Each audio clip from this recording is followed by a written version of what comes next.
Alright, so I'm walking across this bridge. It's right next to the park. It's like a national preserve park over here in the middle of Shibuya area and Shinjuku. Just wanted to get out my camera again, basically, just because it's a different view than what we've been seeing. It's not necessarily really different, but it's not as flashy and busy, and it's just kind of quiet.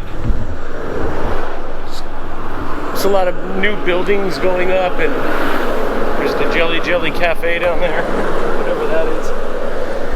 But yeah, it's definitely a little quieter area.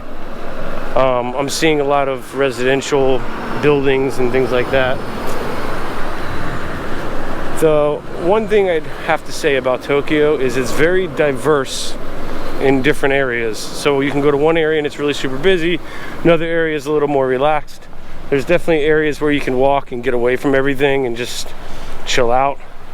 It is very widespread though, so you want to know where you're going. If you don't know where you're going, you can walk around and just run into things like I have, but a lot of things you kind of want to know where you're headed, because like I said, a lot of stuff isn't really labeled correctly for, you know, English speakers.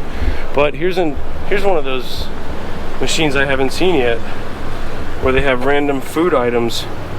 You can actually get, it looks like squid, like calamari, and yeah, it looks like a calamari machine. And I remember I said before 1,000 is like $7, so whatever these little octopus balls are like $7.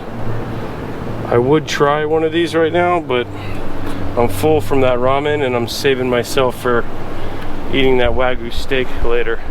But that's interesting. Get squid in a vending machine. So I'm gonna loop back around this direction and take it back to Shinjuku. That was just on the way to Shibuya. I'm gonna make a day where I actually come out to Shibuya and really focus on that area. But for right now, I'm just walking around in a little more of a quiet area.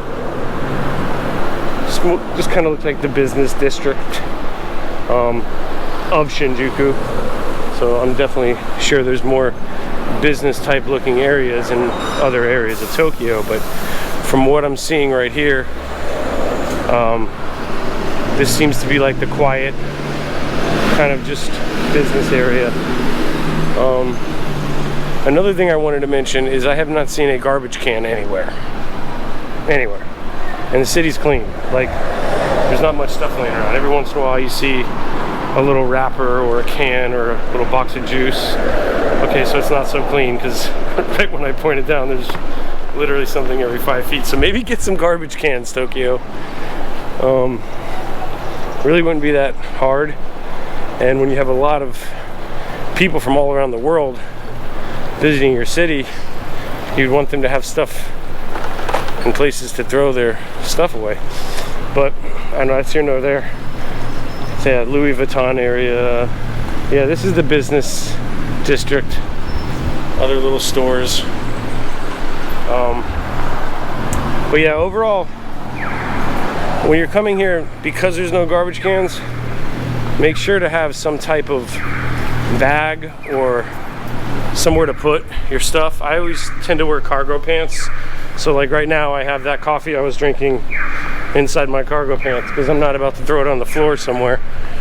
But some people won't care and they will throw it on the floor. So this is the third video I made just today. I'm not going to release all 3 in a row. Kind of got to work with YouTube's algorithm. And I'm going to pump out like 1 video every couple days. When you're watching this, I've probably already left Tokyo. Probably in Thailand by now. But I wanted to get some videos caught up just so I can show you the city. They may not be the most informative right now because I don't really know what I'm doing, but for someone who doesn't know what they're doing also, which by the looks of it, when I look at other travelers, it seems to be a lot of you, just realize a lot of people really don't know what you're doing either. I think I'm gonna use this as an opportunity to dump my can off. It's a good spot. But Yeah, take this video as an opportunity to realize not many people know what they're doing here. There's a lot of research that comes into it. But if you're gonna stay at a longer time, then I wouldn't be too worried about it. Just kind of walk and go. If you're only gonna be here for a short amount of time and it's your only vacation, then I would suggest going online and kind of having a set itinerary. Just don't overload yourself. Think of like one good activity to do every day, one good place you want to eat every day, and you'll enjoy yourself just by walking and looking at stuff. That enough is fun here. Don't get too overwhelmed with having to make sure you fit everything in your one vacation, because it's not going to happen. Tokyo is a huge city in its own, and that's not even taking in the fact that most people that come here are going to go to Osaka or Kyoto or any of the other major cities, or even further. So if you are only coming to Tokyo, I would suggest every day having one plan, having one place you want to eat.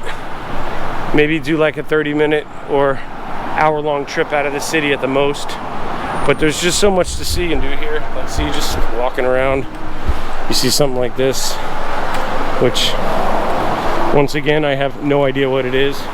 I could get on my phone and Google it and research every little thing, but if I did that, I'd literally be walking around all day and just looking at my phone, even more so than I already am now. So just taking in the sights, being the ignorant American, just walking around and looking at things and just thinking it's cool just to see it. I don't necessarily need to know everything, because you're not going to. It's too big of a city, too elaborate of a city to really think you're gonna know everything. So we're kind of getting back to the area that you've already seen. So that's just gonna be a short video. But yeah, as I'm walking here, you can see here's another way to order food here. Looks like you just go in here and order on the little screens, and then I'm sure they just bring it to you. But it's just one of the many ways. That's considered fast food here in Tokyo. So even the ramen spot that I went to, and you have to wait in line, it's just considered fast food. You go up to the machines, most of them, not the ones you have to wait in line, but most of them you just walk up to, put your stuff in the machine. Everything here is fairly priced, between like 800, 700, 1,000. Add-ons are like a dollar in our money. In American dollars, every 1,000, like I said, is $7. So you can get a decent meal here at any time for about $5. $7 to $9 if you're a bigger eater. $12 if you want to go crazy. And if you want to eat pretty decent food, you can spend $12 to about $18 and get pretty good quality sushi. Last night I had a really good sushi dinner for like $14 that had like 8 pieces of sushi and a sushi roll, and it was better than any sushi I've ever had at home, unless I've been to like a, you know, except for a couple really good sushi places that I've been to. But your average sushi, this was just an average little sushi place, and just the quality you could just tell was so much better. So there's things like that. Like I said, don't get too overwhelmed with having to find the best or the best restaurants. You can look up once a day somewhere that you really want to go. Here's the Mario Kart. All the weird stuff you see here in Tokyo, it's crazy. Like I said, you don't even really have to go out searching for it. You just walk around and it just comes to you.